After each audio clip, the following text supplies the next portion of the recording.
शुक्लाम्बरधरं विष्णुं शशिवर्णं चतुर्भुजं प्रसन्नवदनं ध्यायेत् सर्वविघ्नोपशान्तये। गुरवे सर्वलोकानां भिषजे भवरोगिणां निधये सर्वविद्यानां श्रीदक्षिणामूर्तये नमः। अस्मद्गुरुचरणारविन्दाभ्यां नमः।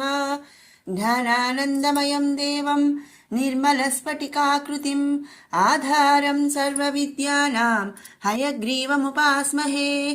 श्रीहयग्रीवमूर्तये नमः। कृष्णाय वासुदेवाय देवकीनन्दनाय च नन्दगोपकुमाराय गोविन्दाय नमो नमः। ॐ कृष्णाय वासुदेवाय हरये परमात्मने प्रणतः क्लेशनाशाय गोविन्दाय नमो नमः। सर्वत्र गोविंद नाम संकीर्तనం గోవింద గోవింద। భగవద్బంధువులందరికీ నమస్కారం। నిన్నటి వీడియోలో మనం నారాయణీయం ఫస్ట్ దశకం కంప్లీట్ చేసుకున్నాం కదండి। ఈరోజు రెండవ దశకం మనం చెప్పుకుందాము। ఈ దశకంలో భగవద్రూప భక్తి మహత్యం గురించి కవిగారు మరి మనకు చెప్తున్నారనమాట। ఈ దశకం మొత్తం కూడా శార్దూల విక్రీడత ఛందస్సులో మనం చదువుతాము। మొదటి శ్లోకం। సూర్యస్పర్ధి కిరీటమూర్ధ్వ తిలక ప్రోద్భాసి ఫాలాంతరం కారుణ్యాకుల నేత్రమాద్రహసితోల్లాసం సునాసాపుటం గండోద్యన్మకరాభకుండలయుగం కంఠోజ్వలత్కౌస్తుభం త్వద్రూపం వనమాల్యహారపటల శ్రీవత్సదీప్రం భజే। సూర్యకాంతిని, స్పర్ధి పోటీ పడేటువంటి, కిరీటము కలవాడు, ఊర్ధ్వ పైకి, ఊర్ధ్వం అంటే ఏంటంటే పైకి, తిలకముతో, ప్రద్భాసి ఫాలాంతరం ప్రకాశించినటువంటి నుదిటి భాగము కలవాడు, కారుణ్యము అంటే దయ, ఆకుల నిండినటువంటి, నేత్రం కన్నులు కలవాడు, ఆర్ద్ర తడిసిన, హసిత వికసించిన, అలాగే వికసించినది అని కూడా అనొచ్చు, ఉల్లాసం ప్రకాశించు ముఖము కలవాడు, సునాసాపుటం చక్కని ముక్కు కలవాడు, నాసికం అంటే ఏంటండి ముక్కు అన్నమాట, సునాసాపుటం అంటే చక్కని ముక్కు గలవాడు, గండ చెక్కిళ్లపై, ఉద్యత్ ఉదయించుచున్న, మకర మొసలి గుర్తుతో ఉన్న, అభ వెలుగు, కుండలయుగం కుండలములు కలవాడు, కంఠ ప్లస్ ఉజ్వలత్ ప్లస్ కౌస్తుభం, కంఠోజ్వలత్ కౌస్తుభం, దీన్ని మనం విడదీసుకుంటే కంఠ అంటే కంఠము, ఉజ్వలమైన, కౌస్తుభం అంటే కౌస్తుభమణి కలవాడు, కంఠమునందు ఉజ్వలమైనటువంటి కౌస్తుభమణి కలవాడు అని దీని అర్థం। వనమాలను అంటే మనం వనమాల అంటే ఇక్కడ తులసిమాల అని చెప్పి చెప్పుకోవచ్చు అనమాట। హారపటల రత్నహారములు, శ్రీవత్సదీప్రం శ్రీవత్స చిహ్నము కలిగినటువంటి వాడు, త్వత్రూపం ఇలా ఉన్న నీ రూపము, భజే సేవిస్తాను అని ఇక్కడ కవిగారు ఎవరండి? నారాయణ భట్టాద్రి గారు మనకి ఇక్కడ చెప్తున్నారన్నమాట స్వామివారి గురించి। ఈ శ్లోకంలో స్వామిని శ్రీవత్స అనే నామముతో మరి చెప్తున్నారు। సూర్యకాంతితో పోటీ పడేటువంటి కిరీటము కలవాడా, నిలువు తిలకముతో ప్రకాశించు నుదిటి భాగము కలవాడా, దయతో నిండిన కన్నులు కలవాడా, అలాగే మరి దయతో తడిసిన వికసించిన ప్రకాశించు చిరునవ్వు కలవాడా, చక్కని ముక్కు గలవాడా, మకర కుండముల అంటే మరి కుండలములు అంటే ఏంటంటే చెవికి పెట్టుకునేటువంటి అనమాట, మొసలి ఆకారంలో ఉన్నటువంటి కుండలములు అనమాట। అంటే స్వామివారి చెవి కమ్మలు ఎట్లా ఉన్నాయి అంటే మొసలి ఆకారంలో ఉన్నాయి అన్నమాట. అలాంటి కుండలములు, మకర కుండలములు కాంతితో ప్రకాశించు చెక్కిళ్ళు కలవాడు. మకర కుండలం యొక్క ప్రకాశంతో స్వామివారి యొక్క చెక్కిళ్ళు అంటే బుగ్గలు అన్నమాట. ఈ చెంపలు ఏమవుతున్నాయండి, ప్రకాశిస్తున్నాయి అన్నమాట. మకర కుండలముల యొక్క కాంతితో ఈ చెక్కిళ్ళు ప్రకాశించేటువంటి వాడు అని అర్థం. కంఠమునందు ఉజ్వలమైనటువంటి కౌస్తుభమణి కలవాడు. అలాగే వనమాలను, రత్నహారములు, శ్రీవత్స చిహ్నము కలిగిన వాడు ఎవరండి? శ్రీకృష్ణ పరమాత్మ అన్నమాట. ఓ శ్రీకృష్ణ, ఇలా ఉన్న నీ అందమైన రూపమును సేవిస్తాను అని చెప్పి ఇక్కడ చెప్తున్నారు. అసలు స్వామివారిని పైనుంచి కింద వరకు కూడా నారాయణ భట్టతిరి గారు చక్కగా వర్ణించారనమాట. ఎంత చక్కగా అంటే మరి ఆయన యొక్క అందాన్ని, ఇక్కడ గురువాయూరప్ప గారి అందాన్ని వర్ణిస్తున్నారనమాట. ఇక్కడ నేను చెప్పాను స్వామివారిని శ్రీవత్స అనే నామముతో మరి కీర్తిస్తున్నారు ఈ శ్లోకంలో అని. మనకెక్కడుందండి శ్రీవత్స అనేది? 4వ లైన్లో ఆఖరిలో ఉంది చూడండి. శ్రీవత్స దీప్రం భజే. శ్రీవత్స అంటే విష్ణువు యొక్క రొమ్మునందలి మచ్చను శ్రీవత్సం అంటారంట. అటువంటి అంటే మరి రొమ్ము మీద మచ్చ, దాన్ని శ్రీవత్సం అంటారు. కాబట్టి ఇక్కడ శ్రీవత్స అని చెప్పి మరి అలాంటి మచ్చ ఉంది, రొమ్ము మీద మచ్చ ఉంది కాబట్టి శ్రీవత్స అని చెప్పి స్వామిని ఇక్కడ చెప్తున్నారనమాట. శ్రీయుక్తం వత్సం వక్ష యస్య లక్ష్మీ వక్షస్సు నందు కలవాడు కనుక విష్ణువును శ్రీవత్సుడు అంటాడు. శ్రీ అంటే ఏంటండి?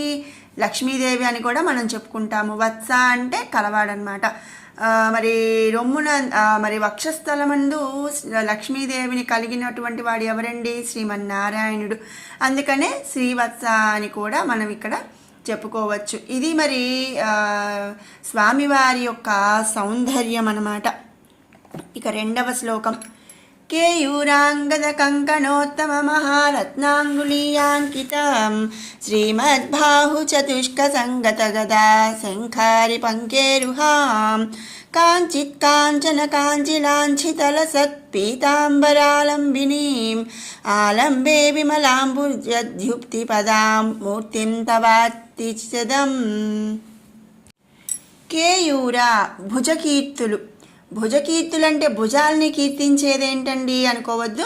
వీటినే మరి దండకడియాలు అంటారు. మరి లేడీస్కి వచ్చేసరికి మనం అరవంకీలు అని పెట్టుకుంటాం కదండి, అట్లాగనమాట. మరి మగవారికి వచ్చేసరికి దండకడియాలు అంటారు, ఆడవారికి అరవంకీలు అంటామన్నమాట. వాటిని భుజకీర్తులు అంటారు. అంగదములు. అంగదములు అంటే మరి అంగం దాయతి శోభయతి అంటే అంగమునకు శోభను చేకూర్చే ఆభరణాలు అంగదములు అంటారు. కంకణములు ఉత్తమ శ్రేష్టమైనటువంటివి. మహారత్న అమూల్యమైన రత్నములతో పొదిగినటువంటివి. అంగుళీయాంకిత ఉంగరములు. అంగుళీకము అంటే ఏంటండి? మనందరికీ తెలుసు ఉంగరాలు. మరి అంగుళీయక అంకిత అంటే ఉంగరములు కలిగి ఉన్నటువంటి. గద దుడ్డు వలె ఉండే ఒక రకపు ఆయుధం. మనందరికీ మనం ఎన్నో సినిమాల్లో చూసామండి. గదలు ఎలా ఉంటాయండి? కింద పట్టుకోవడానికి సన్నగా ఒక కాడలాగా ఉండి పైన ఒక రౌండ్, ఒక గోళం లాగా ఉంటుందన్నమాట గదలు. మనందరం చూసాం. ఆంజనేయ స్వామి, భీముడు, మరి దుర్యోధనుడు ఇలాంటి వాళ్ళందరూ కూడా గదని బాగా యూజ్ చేస్తారు. ఇక తర్వాతది శంఖము, అరములు, శ్రీమత్ శోభాకరమైనటువంటి, చతుష్క 4, బాహు చేతులు, బాహు అంటే చేతులు అనమాట, సంగత కూర్చబడిన, కాంచిత్ కాంచన కాంచిలాంచిత బంగారు, కాంచనం అంటే బంగారం, వడ్డాణముతో అలంకరింపబడిన, లసత్ ప్రకాశమైన, పీతాంబరాలంబిని, పీతాంబరాలు అంటే పట్టు వస్త్రాలు, మరి ఆలంబిని అంటే మరి ఆశ్రయము ఇచ్చినటువంటివి, పచ్చని పట్టు వస్త్రమునకు ఆశ్రయము ఇచ్చినటువంటిది అని అర్థం. విమలాంబుజద్యుతి పదాం, స్వచ్ఛమైన పద్మకాంతులు కలిగి ఉన్నటువంటి తవ, నీ యొక్క. ఇక్కడ మరి సంస్కృత పదాలలో తవ అంటే నీ యొక్క అని అర్థం అన్నమాట. మనం అక్కడ ఏ శ్లోకంలో అయినా ఏ విషయం ఎక్కడైనా సరే తవ అని వస్తే ఏం గుర్తుపెట్టుకోవాలండి? నీ యొక్క అని అర్థం అన్నమాట.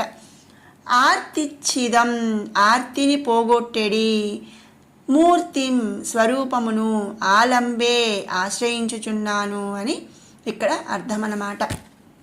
ఇక్కడ మరి పై శ్లోకంలో స్వామివారి యొక్క ఆభరణాలు అందచందాలు మనం వర్ణించుకున్నాం. ఇక తర్వాత రెండవ శ్లోకంలో స్వామివారి యొక్క మహాపంచరత్నములు అని చెప్పి మనం ఇక్కడ, అలాగే నవమహారత్నాలు అని ఉంటాయి. ఇవన్నిటిని కూడా మనం ఇక్కడ చెప్పుకుంటున్నాం అన్నమాట. వజ్రం, మౌక్తికం, మాణిక్యం, స్వామివారి ఆభరణాలు, ఏమేమి ఆభరణాలు వేసుకున్నారు, ఇట్లా మరి స్వామివారి యొక్క ఆయుధాలు ఎలా ఉన్నాయి, ఇట్లాంటివన్నీ కూడా మనం ఈ రెండవ శ్లోకంలో చెప్పుకుంటూ వచ్చామన్నమాట.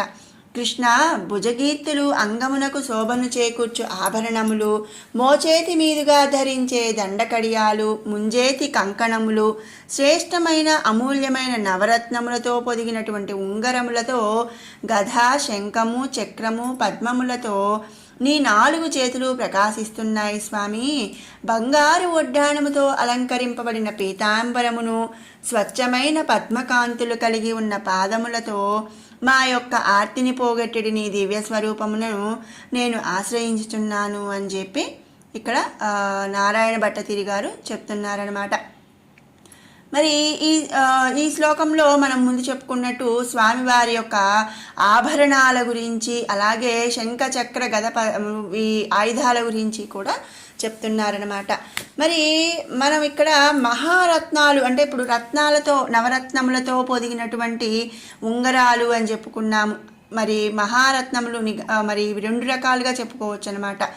అవి ఒకటి వచ్చేసరికి పంచమహారత్నాలు, 2 నవమహారత్నాలు. మనం నవరత్నాల ఉంగరము మనం పెట్టుకుంటూ ఉంటామండి. ఏదన్నా అంటే నవగ్రహాలకి ప్రతీకగా మనం అన్ని నవరత్నాలు ఒక ఉంగరంలో కూర్చి పెట్టుకుంటూ ఉంటాము. ఆ నవరత్నాలు ఏంటండి? 1 వజ్రము, 2 ముత్యము, 3 ప్రవాళము, 4 గోమేధికము, 5 ఇంద్రనీలము, 6 వైఢూర్యము, 7 పుష్యరాగము, 8 పాచి అంటే మరకతము, 9 మాణిక్యం. వీటిని నవమహారత్నాలు అంటారు. అలాగే మరి పంచమహారత్నాలని వేటిని అంటారు అంటే వజ్రము, మౌక్తికము, మాణిక్యము, నీలము, మరకతము. ఈ 5టిని కలిపి మరి పంచమహారత్నాలు అని చెప్పి అంటారన్నమాట. అలాగే మరి స్వామివారి యొక్క ఆయుధాలు కూడా మనం ఇక్కడ చెప్పుకున్నాం. గద, శంఖము, చక్రము అని. ఈ 3టికి కూడా మరి మనకు పేరుందండి. ఏంటి అంటే శంఖానికి వచ్చేసరికి పాంచజన్యము అని ఒక పేరు. అలాగే చక్రము అంటే మనందరికీ తెలుసు సుదర్శన చక్రము. ఇక గదకి వచ్చేసరికి కౌస్తుభము. మరి గద పేరు వచ్చేసరికి కౌమోదకి అండి. కౌస్తుభం అన్నాను, కౌస్తుభం కాదు, కౌమోదికం. అలాగే మరి ఖడ్గం, కత్తి ఉందండి, వాటిని నందకము అంటారు. అలాగే శార్ఘము అనే ధనస్సు. ఇవన్నీ కూడా స్వామివారి యొక్క మరి ఆయుధాల పేర్లు అనమాట. ఇవి పంచాయుధాలు అంటారు, స్వామివారి యొక్క పంచాయుధాలు అనమాట. ఈ విధంగా మరి 2వ శ్లోకంలో స్వామివారి యొక్క ఆయుధాలు, అలాగే స్వామివారి ధరించినటువంటి ఆభరణాల గురించి మనం తెలుసుకుంటున్నాము. ఇక 3వ శ్లోకం. యత్రైలోక్యమహీయసోపి మహితం సమ్మోహనం మోహనాత్ కాంతం కాంతినిధానతోపి మధురం మాధుర్యధుర్యాదపి సౌందర్యోత్తరతోపి సుందరతరం త్వద్రూపమాశ్చర్యతోపి ఆశ్చర్యం భువనేన కస్య కుతుకం పుష్ణాతి విష్ణో విభో. విష్ణు ఇక్కడ స్వామివారిని 2 పేర్లతో, 2 నామాలతో మరి చెప్తాం జరిగింది. ఒకటి వచ్చేసరికి విష్ణు, లాస్ట్ లైన్లో 4వ లైన్లో లాస్ట్కు ఉంది చూడండి, కుతుకం పుష్ణాతి విష్ణో విభో అని. విష్ణు అంటే మనందరికీ తెలుసు విష్ణుమూర్తి అని. విభో అంటే ప్రభు అని అర్థం అన్నమాట. త్వత్రూపం నీ రూపం, యత్రైలోక్య ఈ మూడు లోకములలో, త్రై అంటే మూడు, లోక్య అంటే లోకములు, మహీయస అపి గొప్పవాని కంటే, మహితం గొప్పది, మోహనాత్ మోహనమైన వస్తువుల కన్నా, సమ్మోహనం సమ్మోహనమైనది, కాంతి నిధానత కాంతి నిధుల కన్నా, కాంతం మనోహరమైనది, మాధుర్య ధుర్యాతపి బహుమధురములైన వానికన్నా, మధురం మధురమైనది, సౌందర్యోత్తరత అపి అధిక చక్కదనములైన వానికన్నా, సుందరతరం చక్కనిది, భువనే ఈ లోకమందు, ఆశ్చర్యతోపి ఆశ్చర్యం, ఈ మొత్తం కూడా ఒక వర్డ్, ఆశ్చర్యతోపి ఆశ్చర్యం ఆశ్చర్యములైన వానికన్నా కూడా ఆశ్చర్యమైనది, సకస్య కుతుకం నీ రూపం ఎవరికి కుతూహలాన్ని, పుష్ణాతి కలిగించదు. ఓ విష్ణుమూర్తి, ఓ ప్రభు, నీ రూపం ఈ మూడు లోకాల్లో కూడా గొప్పవానికంటే గొప్పది, మోహనమైన వస్తువుల కన్నా సమ్మోహనమైనది, కాంతి నిధుల కన్నా మనోహరమైనది, బహుమధురములైన వానికన్నా కూడా మధురమైనది. మరి ఆయన యొక్క మరి వాటి గురించి వినడం అనేది చక్కెర అధిక చక్కదనములైన వానికన్నా చక్కనిది, ఆశ్చర్యకరములైన కన్నా ఆశ్చర్యమైనదనమాట. ఇలాంటి నీ రూపం ఎవరికి కుతూహలాన్ని కలిగించదు స్వామి అని చెప్పి ఈ నా శ్లోకం యొక్క భావం అన్నమాట. అంటే ఏంటి అంటే మరి మూడు లోకాలందు గొప్ప వస్తువులు ఎన్నో ఉన్నాయండి. మరి మనం చెప్తూ ఉంటాం చాలా విశేషాలు వింతలు, ఏదైనా మనం ఎప్పుడు విననటువంటి విషయాన్ని మనం ఇట్లా జరిగిందంట అన్నప్పుడు మనం ఎలా ఉంటామంటే ఆశ్చర్యంగా మనం అడుగుతూ ఉంటాం, అవునా అని చెప్పి. అలాంటి ఎన్నో ఆశ్చర్యకరములైన వాటికన్నా కూడా స్వామివారి రూపం అనేది ఇంకా ఎంతో ఆశ్చర్యకరమైనదంట. అలాగే ఎన్నో గొప్ప వాటికన్నా కూడా స్వామివారి రూపం ఎలా ఉందండి, ఎంతో గొప్పగా ఉంది. మరి అన్నీ మరి ఈ శ్లోకంలో మరి ఏం వర్ణించారండి, స్వామివారి యొక్క దివ్య సౌందర్యాన్ని వర్ణించారనమాట. మనం ఒక్కసారి చూస్తే ఫస్ట్ శ్లోకంలో స్వామివారిని పైనుంచి కింద వరకు కూడా మరి అంగాంగాలు వర్ణించారు. తర్వాత వచ్చేసరికి రెండవ శ్లోకంలో స్వామివారి ఆభరణాల గురించి వర్ణించారు. ఇక మూడవ శ్లోకంలో స్వామివారి దివ్య సౌందర్యాన్ని గురించి వర్ణిస్తున్నారనమాట నారాయణ భట్టతిరి గారు. అసలు స్వామివారి సౌందర్యాన్ని వర్ణించడం అనేది అసలు ఎవరి తరం అవుతుందండి, ఎవరి తరము కూడా కాదనమాట. కాబట్టి మరి ఇక్కడ మనం ఏం తెలుసుకోవాలి, ఆ పరమాత్మ స్వరూపం అనేది మూడు లోకాలలో కూడా స్వామివారి పరమాత్మ రూపాన్ని మించినటువంటి గొప్పది ఏదీ లేదు, అంతకన్నా మోహమైనది ఏదీ లేదు. మరి కాంతి నిధులు ఎన్నో లక్షల కోట్ల సూర్యకాంతులను మించిన కాంతి స్వామివారిది అని చెప్పి మనం ఇక్కడ అర్థం చేసుకోవాలన్నమాట. 4వ శ్లోకం. తత్తాదృగ్మధురాత్మకం తవ వపు సంప్రాప్య సంపన్మయీ సా దేవి పరమౌత్సుకా చిరతరం నాస్తే స్వభక్తేష్యపి తేనాస్యాబత కష్టమచ్యుత విభో త్వద్రూపమానోఘ్నక ప్రేమస్థైర్యమయాద చాపలబలా చాపల్యవార్తోదభూత్. ఇక్కడ 4వ శ్లోకంలో కూడా స్వామివారిని 2 నామాలతో సంబోధిస్తున్నారండి. ఒకటి వచ్చేసరికి 3వ లైన్లో ఉన్నటువంటి కష్టం ప్లస్ అచ్యుత, దాంట్లో అచ్యుత అనే నామం. ఇంకొకటి వచ్చేసరికి పక్కనే విభో అనే నామం అన్నమాట. అచ్యుత అంటే కూడా మరి ఓ విష్ణుమూర్తి అనే మనం చెప్పుకోవచ్చు. అలాగే మరి విభో అంటే మరి ప్రభు అని అర్థం అన్నమాట. తత్ ఆదృక్ అటువంటి, తత్ ఆదృక్ అంటే అటువంటి అని అర్థం.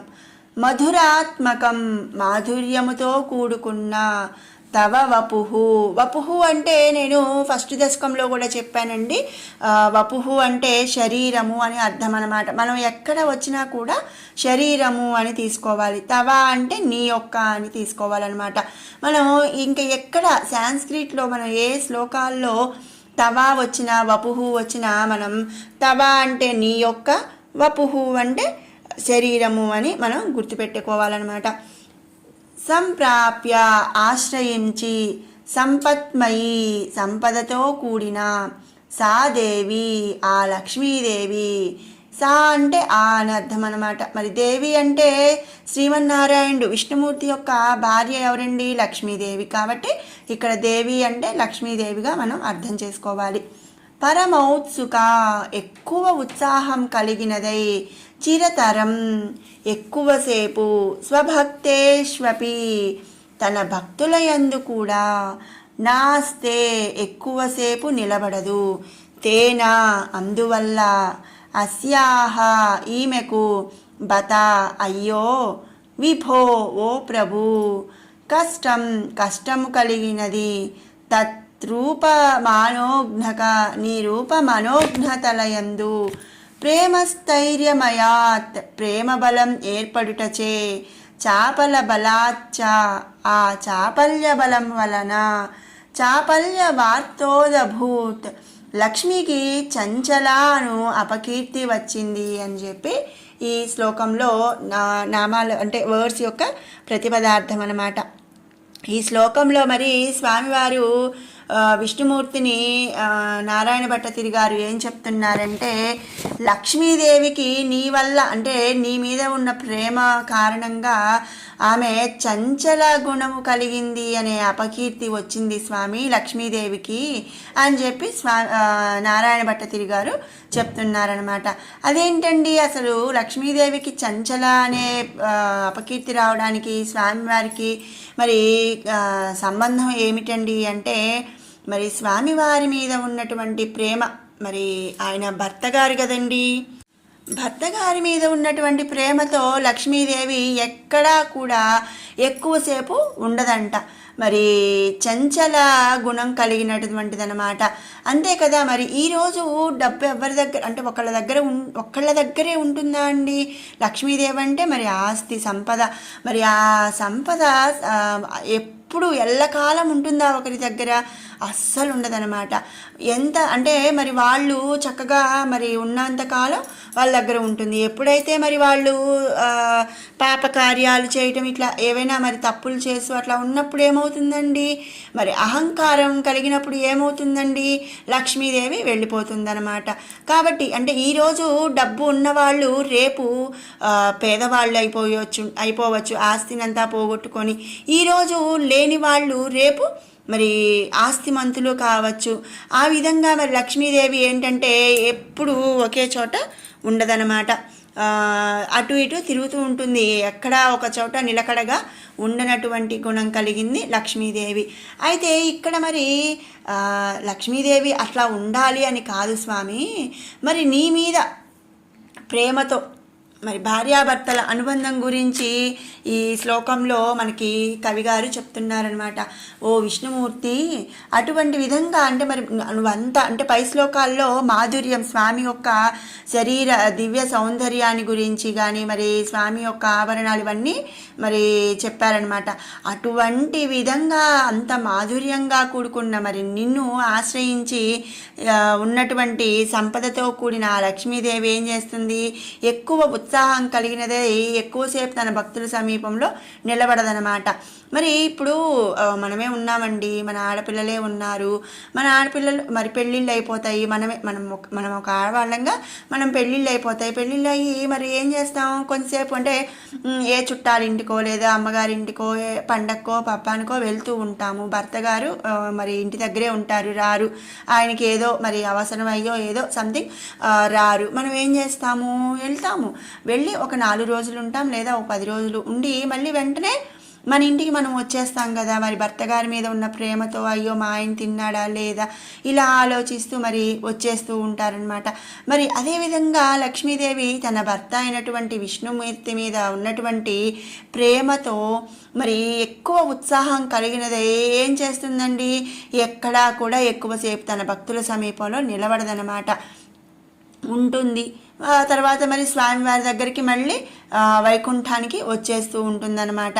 అందువలన మరి లక్ష్మీదేవికి ఎంత కష్టం కలిగినదయ్యా, నీ రూప మనోజ్ఞత వల యందు ప్రేమ స్థిరత్వము ఏర్పడుటచ్చే ఆ చాపల్యత వలన లక్ష్మీదేవికి చంచల అనే అపకీర్తి కూడా వచ్చిందయ్యా అని చెప్పి ఇక్కడ నారాయణ భట్టతిరి గారు చెప్తున్నారనమాట. మరి అంతే కదండి, దీపం ఉంటేనే కదా కాంతి ఉండేది. మరి మనం దీపం ఇప్పుడు ఒక క్యాండిలే వెలిగిస్తాము, క్యాండిల్ దీపానికి మనకి ఆ చీకట్లో కూడా కాంతి అనేది ఉంటుంది. అదే దీపం లేకపోతే కాంతి ఉండదు కదా, అలాగే స్వామి లేకుండా లక్ష్మీదేవి ఉండదన్నమాట. హరిని పట్టుకున్న వాడి దగ్గర సిరి ఉంటుంది. హరి అంటే చాలు మరి గజేంద్ర మోక్షం, మనందరికీ గజేంద్ర మోక్షం తెలుసు కదండి. గజేంద్రుడు మరి నీరు తాగడానికి నదిలో దిగినప్పుడు ఒక మొసలి వచ్చి గజేంద్రుడి కాలుని పట్టుకోవటం, మరి ఆ గజేంద్రుడు విడిపించుకోలేక ఎన్నో సంవత్సరాలు మరి ఆ మొసలితో మరి పోరాడి ఆ తర్వాత ఇక తప్పదు, ఇక నా వల్ల కాదు అనే ఇదిలో హరి అని ప్రార్థించడం. ఆ హరి మరి శ్రీమన్నారాయణుడు వైకుంఠం నుంచి ఆయన సిరితో కూడా వచ్చేస్తాడనమాట. మరి అమ్మవారి మరి మనం మరి ఎన్నో అంటే మనం ఫొటోస్ అవి చూస్తుంటే ఎలా ఉంటుందండి, శ్రీమన్నారాయణుడు మరి శేషపాన్పుపై పడుకొని ఉన్నప్పుడు అమ్మ లక్ష్మీదేవి దగ్గర కాళ్ళు ఒత్తుతూ అట్లా ఉంటారు కదా. మరి ఆ విధంగా ఆయన మరి శ్రీమన్నారాయణుడు ఆయన పర్సనల్గా అక్కడ అమ్మవారితో ఉన్నప్పుడు ఇక్కడ హరి అని గజేంద్రుడు పిలవగానే ఉన్న పలంగా ఉన్నట్టుగా మరి వచ్చేస్తాడనమాట. దాంతో ఏమైందండి, గజేంద్రుడు హరి అని పిలిస్తే హరితో పాటు సిరి అంటే లక్ష్మీదేవి కూడా వచ్చేసిందనమాట. ఆ విధంగా ఎక్కడైతే మరి భక్తులు హరిని అంటే విష్ణుమూర్తిని శ్రీమన్నారాయణుడిని ఆ పరమాత్మని కొలుస్తూ ఉంటారో అక్కడ మనం పిలవకుండానే లక్ష్మీదేవి కూడా వచ్చి ఉంటుందన్నమాట. తన భర్తను పొగిడే వాళ్ళు ఆహా నా భర్తను పొగుడుతున్నారు అని చెప్పి ఆ లక్ష్మీదేవి కూడా వచ్చేసి అక్కడ ఉండటం అనేది జరుగుతూ ఉంటుంది. ఇదండి మరి. అంతేకాని భర్త మీద ఉన్నటువంటి ప్రేమ కారణంగా, భర్త మీద ఉన్నటువంటి ఎక్కువ ఉత్సాహం కారణంగా ఆ తల్లికి చంచల అనే అపకీర్తి వచ్చింది అని నారాయణ భట్టతిరి గారు ఈ శ్లోకంలో చెప్తున్నారనమాట. ఇది 4వ శ్లోకంలోని తాత్పర్య ప్రతిపదార్థాలు. ఇప్పుడు మనం ఈ 2వ దశకం మొత్తం కూడా ఒక్కసారి పారాయణ చేద్దాము. సూర్యస్పర్ధి కిరీటమూర్ధ్వ తిలక ప్రోద్భాసి ఫాలాంతరం కారుణ్యాకుల నేత్రమాద్రహసితోల్లాసం సునాసాపుటం గండోద్యన్మకరాభకుండలయుగం కంఠోజ్వలత్కౌస్తుభం త్వద్రూపం వనమాల్యహారపటల శ్రీవత్సదీప్రం భజే కేయూరాంగదకంకణోత్తమమహారత్నాంగులీయాంకిత శ్రీమద్బాహుచతుష్కసంగతగదా శంఖారి పంకేరుహాం కాంచిత్ కాంచన కాంచిలాంఛితలసత్పీతాంబరాలంబినీం ఆలంబే విమలాంబుజద్యుతిపదాం మూర్తిం తవార్తిచ్చిదం యత్రైలోక్యమహీయసోऽపి మహితం సమ్మోహనం మోహనాత్ కాంతం కాంతినిధానతోऽపి మధురం మాధుర్యధుర్యాదపి సౌందర్యోత్తరతోऽపి సుందరతరం త్వద్రూపమాశ్చర్యతోऽపి ఆశ్చర్యం భువనేన కస్య కుతుకం పుష్ణాతి విష్ణో విభో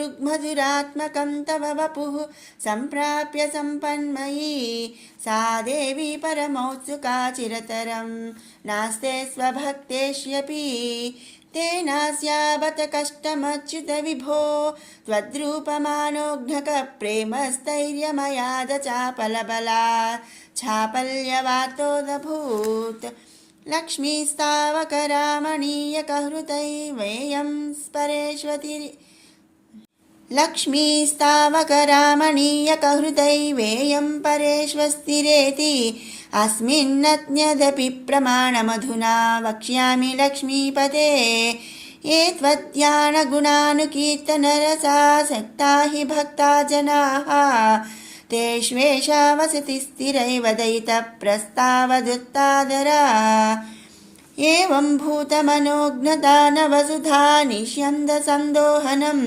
त्वद्रूपं परचित्रसायनमयं चेतोहरं शृण्वतां सद्यः प्रेरयते मतिं मदयते रोमाञ्चयत्यङ्गकं व्यासिञ्चत्यसि शीतबाष्पविसरैः आनन्दमूर्च्छोद्भवैः एवं भूततया हि भक्त्यभिहितो योगः स योगद्वयात् कर्मज्ञानमयादृशोत्तमतरो योगीश्वरैर्गीयते सौन्दर्यैकरसात्मके त्वयि खलु प्रेमप्रकर्षात्मिका भक्तिर्निश्रमेमेव विश्वपुरुषैः लभ्या रमावल्लभा निष्कामं नियतस्वधर्मचरणं यत्कर्मयोगाभिधं तद्धूरेत्यफलं यदौपनिषद्दग्धानोपलभ्यं पुनः तत्त्वव्यक्ततया सुदीर्घमतरं चित्तस्य तस्माद्विभो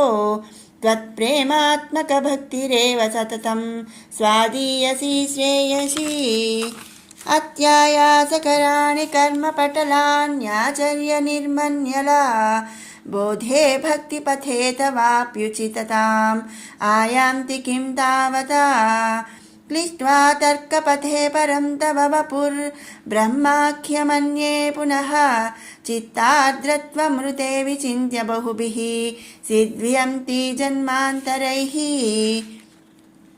त्वद्भक्तिस्तु कथारसामृतझरी निर्मज्जनेन स्वयं सिद्ध्यन्ति विमलप्रबोधपदवीम् अक्लेशतस्तन्वती सद्यः सिद्धिकरी जयत्यै विभो सैवास्तु मे त्वत्पदप्रेम प्रौढिरसार्द्रता धृततरं वातालयाधीश्वर భగవద్రూప భక్తి మహత్వము 2వ దశకం సమాప్తం.